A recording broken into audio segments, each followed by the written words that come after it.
Okay, when you're pinning your pattern to your fabric, you have to first take the pieces, and you might have some odd shaped pieces.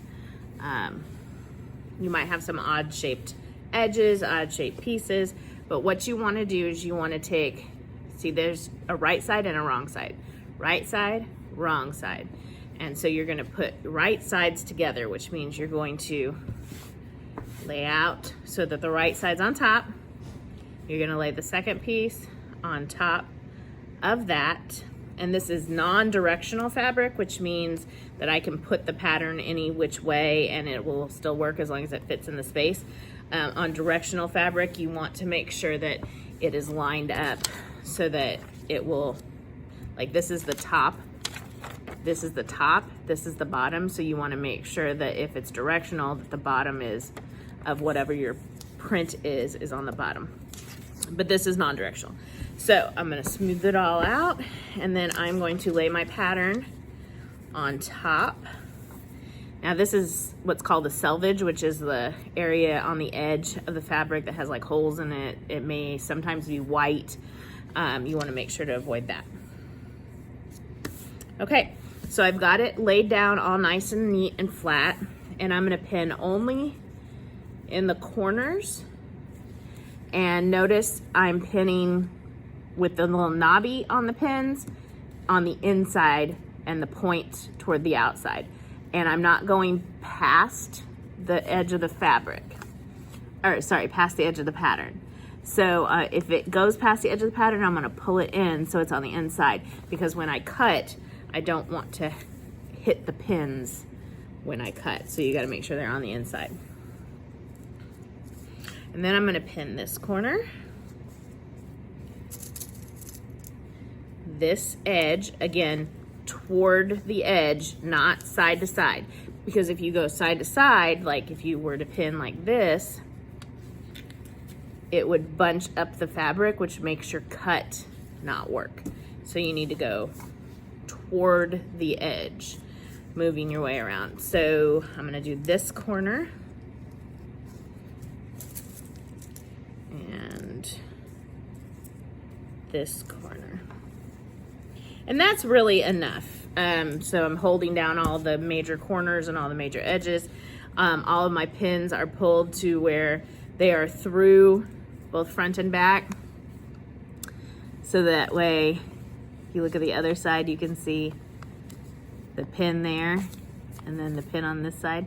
And I can do this and it's not gonna go anywhere. Okay.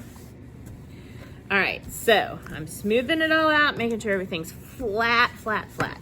And then I'm gonna take my fabric shears, not your regular paper shears, your fabric shears that are only used on fabric. They are never to cut anything other than fabric. It is dire that they not be used on anything other than fabric. If you are using the shears here at school that have an orange ribbon on them to denote that they are fabric shears. You can use regular paper cut scissors to cut fabric, but never use fabric shears to cut paper. Okay. So when I go to cut, I'm going to cut on the very outside edge, outside of the paper, not through the paper. So on the very outside of the paper, and on this point, I like to go from one direction to the point and then turn it around and then go from the other direction to the point. So that way I get a really nice point there. And then when I'm cutting around the rounded edge, I'm going to keep my, and the reason why the fabric shears have a flat bottom is to hold it against the table. So you're basically doing like this, okay? So I'm going to not turn my shears, I'm turning the pattern as I go.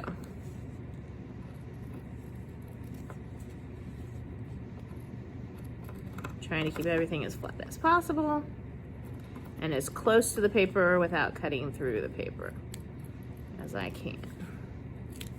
Okay, and then I got one more edge here to trim off.